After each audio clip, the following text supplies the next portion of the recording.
The wedding had reached the part where we were supposed to exchange rings, but my fiancé wouldn't say those two simple words, I do. It was because his past love had just announced her breakup an hour ago. The post on social media included a picture of a plane ticket. The landing time just 1 hour away. My brother suddenly stepped forward and announced to everyone that the wedding would be delayed, without a word. They both left me standing there, turning me into a laughingstock. I calmly dealt with everything, glancing at the new social media post from his past love. In the photo, my brother and fiancé were standing around her, offering her the best of everything. I laughed bitterly and dialed my parents' number. Dad, Mom, I'm willing to come home and marry into the Sanford family. Chapter. After hanging up the phone, I looked around the hotel banquet hall filled with celebratory decorations, and a hint of irony flashed in my eyes. The guests had all left, and both Timothy Lewis and Christopher Spencer still hadn't returned. I thought back to 5 years ago when my biological parents found me. The DNA results revealed that I was the daughter of a wealthy family in the capital, the Kingsley family. I'm sorry, sweetheart, you've suffered so much all these years, my biological mother, Beatrice Sinclair, said, her eyes soft with a touch of affection. We'll make sure you become an outstanding heiress and give you a bright future, said Dominic Kingsley, my biological father.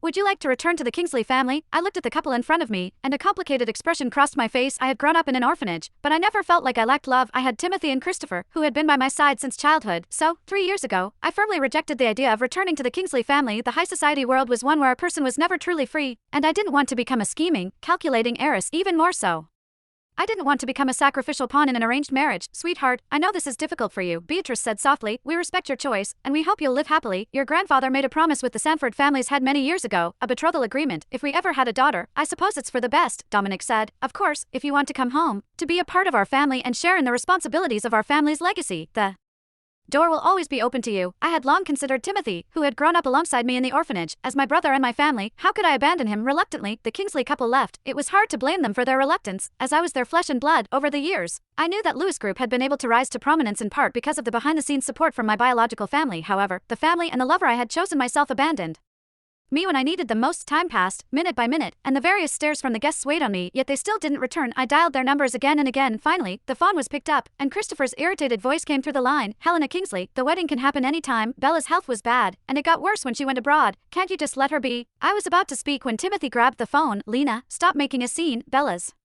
situation is different from yours. The only family she had left is gone, and she's all alone in this world. Now that she's sick, she needs her family with her. We'll cancel the wedding for now and hold it later. I stood there, facing the different gazes of the guests, and cleaned up this mess. It wasn't long before Isabella updated her social media. No matter when or how far, you both always come running to me. I'll always be the princess you pamper. My wedding ring, along with the high-end custom dress I had planned to wear for the ceremony, was now given to her by Timothy and Christopher as a welcome home gift. At that moment, I couldn't convince myself anymore. I knew it was over for good. Chapter. My dear, have you really thought this through? The Kingsley couple's voices on the phone still held disbelief. 3 years ago, I had firmly told them that I couldn't bear a marriage without love.